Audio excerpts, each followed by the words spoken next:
Hello everybody, my name is RetroBoy03, and welcome back to another alternative build. Today we'll be taking a look at this model I made from the LEGO Minecraft set, the Nether Railway, and I'm calling this model the Nether Sheds. So without further ado, let's just get into it. And to start off with, I'm going to show you all of the things included here that you do not need to disassemble it. You can just keep from the main model with no changes. It's not that much, really, just one of the two blocks of nether quartz, as well as a redstone torch, and that's all. The minecart was nearly the same, but for a feature I'll show you in a minute, I did have to change the red studs for white studs. So yeah, I'll get to that soon, and then you'll be able to see why. But anyway, let's actually start off with this little side build here, which is very simple. It's just sort of supposed to show just a little extra bit of terrain with just a burning fire. I don't really know what this little stand it's on would be in-game, but I decided to make it since it looks cool. So yeah, just moving that off to the side, as well as our little magma cube friend. Also, here we have this little thing here, which is just supposed to sort of represent like a minecart with chest, and obviously it's not accurate. Like, this isn't a chest at all, and it really would just be a minecart with a chest in it, but instead here we have this sort of contraption, and if you want to open it, you can just lift the top off, and they fell out, but inside there's just a couple of extra bits of nether quartz. And then it actually slides around on a square plate instead of a round stud, because that actually still works. I was rather surprised to learn, but okay, so the reason I called this the Nether Sheds was because basically the idea for this model was to create just a couple of places to store some extra minecarts you would have before you would send them out on some sort of grand journey. So you can see up here you have the very grand shed I'll get to in a minute, as well as just a couple of storage sections that would be for much simpler designs. Like, maybe this would be your main section for your minecart, and these would maybe just be like minecarts with chests, which is what I have here.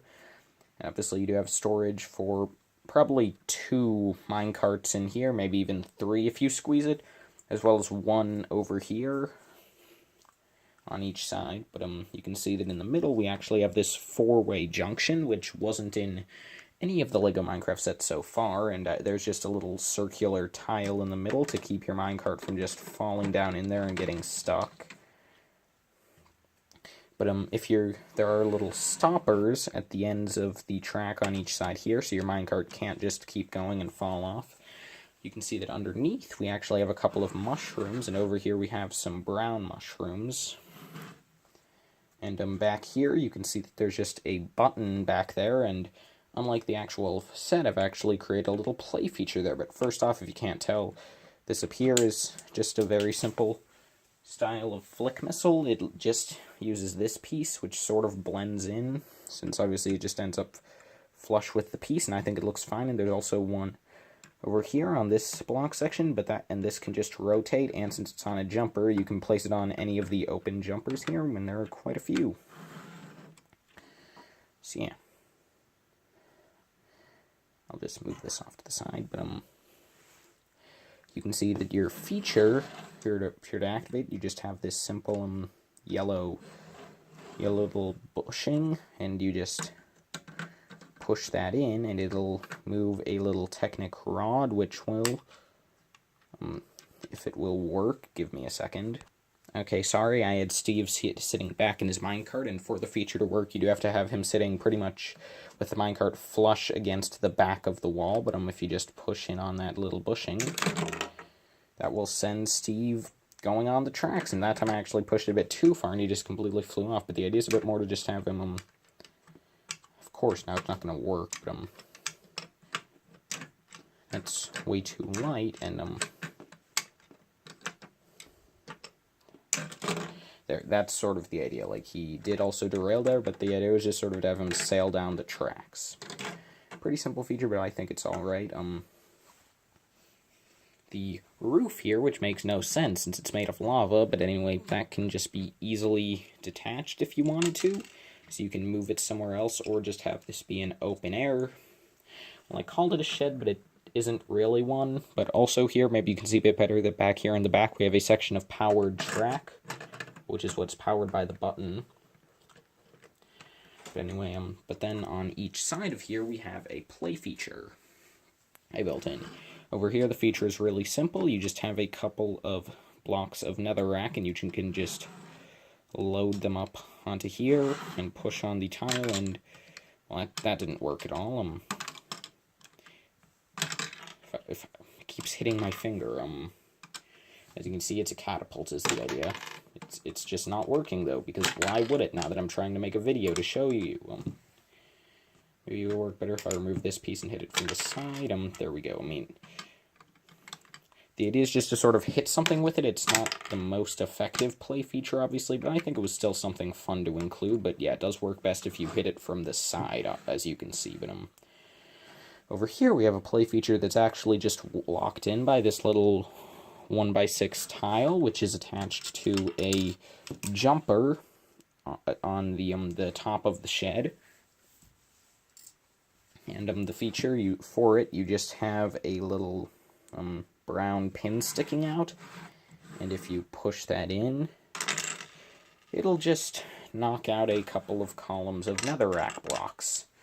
And if you maybe attach those a bit more loosely, let's try this again. I'll see if I can get them to just sort of, break apart when they knock out, which is sort of the idea, to just have a bunch of blocks falling out. And again, obviously this is not accurate to the game, but it wasn't really intended to be, since I mainly got this Nether railway set simply because I liked the rail system, and it reminded me of my glory days of back in the day when I was a young lad, and I had the Thomas and Friends wooden railway, and that's what this reminded me of. So, and 1 and a 2, and well, that did nothing, but yeah. So again, just another very simple play feature, but one I think still works fine. And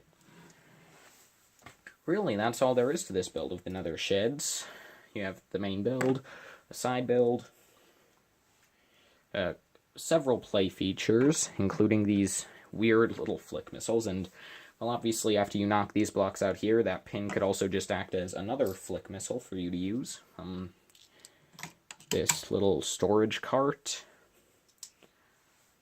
This tile, which seriously is a lifesaver for when you're trying to transport this set, although obviously it doesn't look as good on display.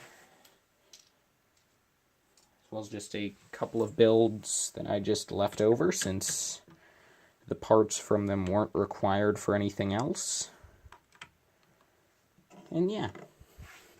There is one other thing we have here, though, so let me just grab it. And that thing is, of course,